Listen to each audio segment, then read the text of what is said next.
1489 yılında Kayseri'de dünyaya gelen Abdülmennanoğlu Mimar Sinan, Osmanlı Devleti için 50 yıldan fazla baş mimar olarak hizmet vermiş, değil Osmanlı tarihi tüm Türk tarihinin en önemli mimarıdır. Dilerseniz birlikte kısaca hayatına değinelim. Tam olarak milliyeti bilinmemekle birlikte Kayseri'de yaşayan Hristiyan bir ailenin çocuğu olduğu tahmin edilmektedir. Gerçek baba adı bilinmemekle beraber kayıtlarda baba adı olarak o dönem devşirilen çocukların babalarına verilen isimlerden biri olan Abdülmennan ismi yer almaktadır. Yavuz Sultan Selim zamanında devşirilen Sinan, 1512'de İstanbul'a gelmiş ve asker olarak Yeniçeri Ocağı'na katılmıştır. Hem Yavuz Sultan Selim hem de Kanuni Sultan Süleyman döneminde birçok sefere asker olarak katılmıştır. Yeniçeri Ocağı'nda asker olsa da bir yandan da mimarlığa ilgi duyan Sinan, fırsat buldukça usta mimarlara yardımcılık yapmış ve tüm incelikleri öğrenmeye başlamıştır. 1533 yılında İran Seferi sırasında Van Gölü'nde karşı sahile geçebilmek için yalnızca 2 haftada 3 kadırga inşa etmiştir. 1538 yılında Sultan 1. Süleyman önderliğinde Macaristan'a sefere çıkan Osmanlı ordusu Prut Nehri kıyısında mahsur kalır. Çeşitli denemeler olsa da nehirden karşıya geçmek için bir türlü köprü inşa edilemez. İşte tam bu sırada içindeki vatan sevgisi ve mimarlık aşkı korkularından üstün gelen Sinan, kellesi pahasına öne çıkarak köprü inşa etmek için izin istemiştir. Yalnızca 10 gün gibi kısa bir sürede yüksek bir köprü inşa edilmiş ve Sultan Süleyman ile askerleri sağ salim karşıya geçebilmişlerdir.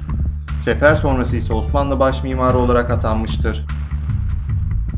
Kendi söylemiyle çıraklık eseri Şehzade Camii, kalfalık eseri Süleymaniye Camii ve ustalık eseri ise Selimiye Camii'dir.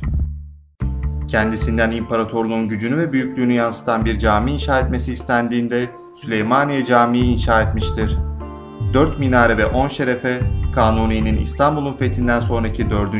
ve toplamda da 10. padişah olmasını sembolize eder.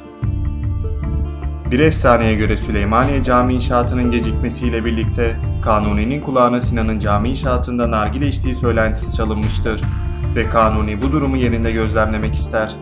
Sinan'ın söylentilere uygun olarak cami inşaatının merkezinde nargile içtiğini gözleriyle görür ve yaklaşarak sinirle bunun hesabını vermesini ister. Mimar Sinan nargileyi bir ses kaynağı olarak kullandığını ve Anadolu'dan getirdiği turşu fıçılarını dört bir yana koyarak sesin yayılması için bir düzen kurduğunu uygulamalı olarak Kanuni Sultan Süleyman'a anlatır. Süleymaniye'nin kubbesinde inşa ettiği is odası ile aydınlatma amaçlı kullanılan kandillerden çıkan isi bu odaya yönlendirmeyi başarmış ve bu isten kalitesi çok yüksek bir mürekkep üretmiştir. Sinan büyük bir inşaata başladığında tüm Anadolu'da yumurta kıtlığı yaşanırdı.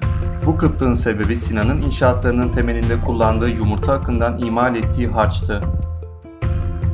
Şehzade Camii'nin 1990'lı yıllardaki restorasyon çalışmalarında Sinan tarafından kaleme alınan bir mektup bulunduğu iddia edilmiştir.